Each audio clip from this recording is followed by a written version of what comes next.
Michael, I have been waiting to do this theater talk with you in anticipation.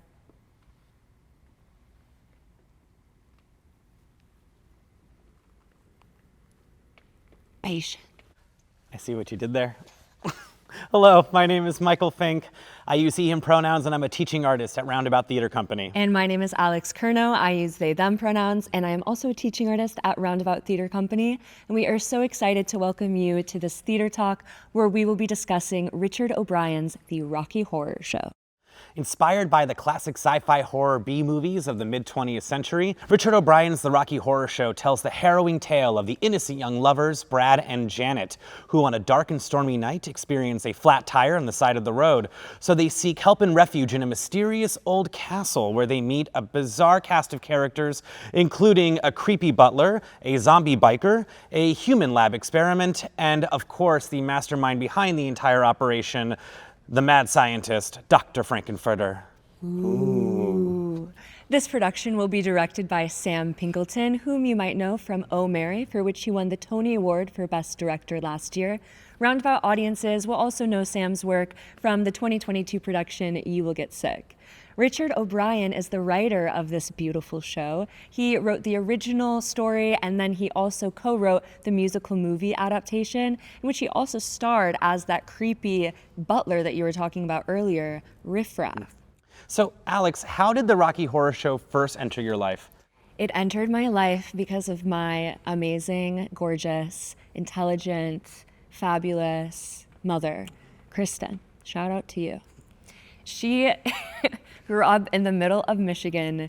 She was a butch lesbian, playing softball, basketball, all of the sports, was like the boyiest girl ever. And I remember her telling me that she didn't really feel like she fit in a lot with her peers at school, but she had a group of friends and they would all go see Rocky Horror Picture Show together every Halloween.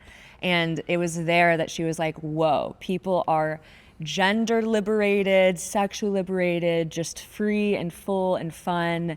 And this is inspiring to me and I feel seen here.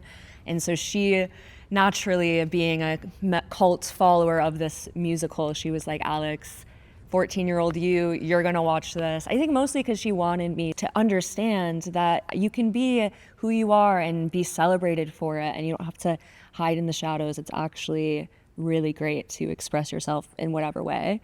Beautiful. Yeah, it's my cheesy mom story. I love her. How about you? Well, I was a theater kid growing up, and the other theater kids started talking to me about this movie called The Rocky Horror Picture Show that had come out decades earlier, and I was so curious about it, and I wanted to watch it, and I remember my parents, being the good parents they are, were a little worried about me watching the movie, but eventually they said go for it, and I did, and of course I fell in love with it. I fell in love with those songs. I remember going to Borders and buying the soundtrack for the Rocky Horror Picture Show. I even got a karaoke CD with the Time Warp on it. Oh my God. I was so hooked on it, especially those incredible songs, and it also really opened my mind a bit on it opened my mind a bit on just how weird musicals can be. Yeah, they're so weird. You were telling me earlier about glam rock and glam rock's relationship to the Rocky Horror Show. Can you talk to me a little bit more about that? Sure. I mean, glam rock really became a thing in the early 1970s with artists like David Bowie and Iggy Pop.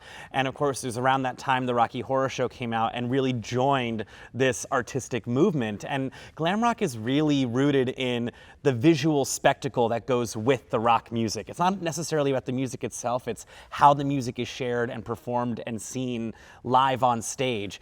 And of course, glam rock is glam, it's glamorous. It has the sequence, it has the glitter, it has the bright colors, it has the outrageous hair, and the Rocky Horror Show sort of embodies all of that into the show. So I'm really curious to see how Roundabout's production is going to possibly incorporate this glam rock history that's affiliated with the show, but in a 2026 world. Yeah, totally. I mean, you said it so well when you were like, glam rock is mostly focused on the aesthetic, not as much focused on the music. And I think that's really apparent when we look at the costumes and the way that the costumes have influenced so many folks in terms of the fishnets that people were wearing in the punk movement and the ripped tights and the choker necklaces and the mini like pleather skirts. And I think that a lot of those folks that were into this kind of look were also folks that were a little bit on the outskirts of society. And I think that 2026 Rocky Horror is inviting the same kind of interesting, cool, different audiences that it invited when it was first produced. Yeah, and who better to invite those audiences in than Sam Pinkleton? I love Sam Pinkleton. He's like honestly one of my favorite directors working today. I think he's so fun and smart, and I don't know, I am queer and I just love someone who gets queer humor, and I feel like he gets it. And I think that this show is perfect for him, especially because in the work I've seen him do, he has such a great eye for like campy, witty, sharp humor. And I think this is full of campy, witty, sharp humor. Oh, 1,000%. I mean, when Roundabout first announced his production of Rocky Horror, being helmed by Sam Pinkleton, I thought that is a match made in heaven. He is so perfect for this show. I think he knows he's perfect for this show too. He should. Yeah, his aesthetic, his whole vibe is what I like to call queer and messy. And I don't think he'll be upset with me for saying that, in the sense that so much of his body of work has spoken to the queer experience, gay audiences, but also messy in the sense that it's controlled chaos. It looks like chaos, but actually every single moment is meticulously crafted and sculpted and planned and executed.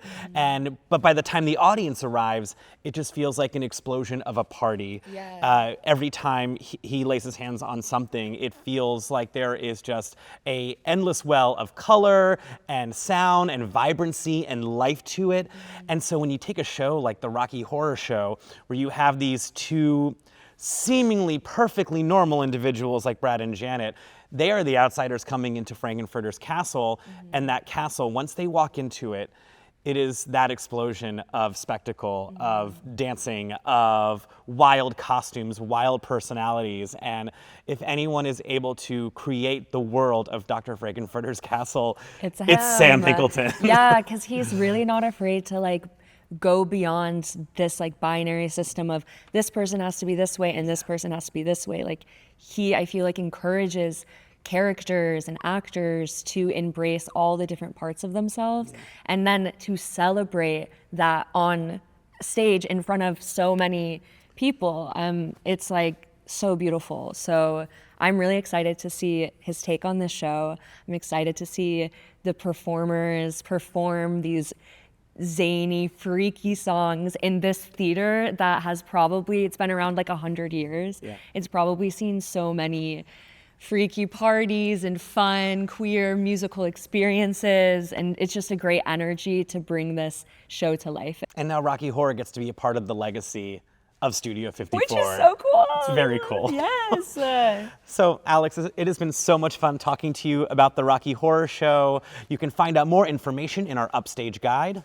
And to quote the show, we at Roundabout are excited to welcome you on this strange journey. And we hope to see you over at the Frankenstein place. Studio 54. That's what I meant. It's okay.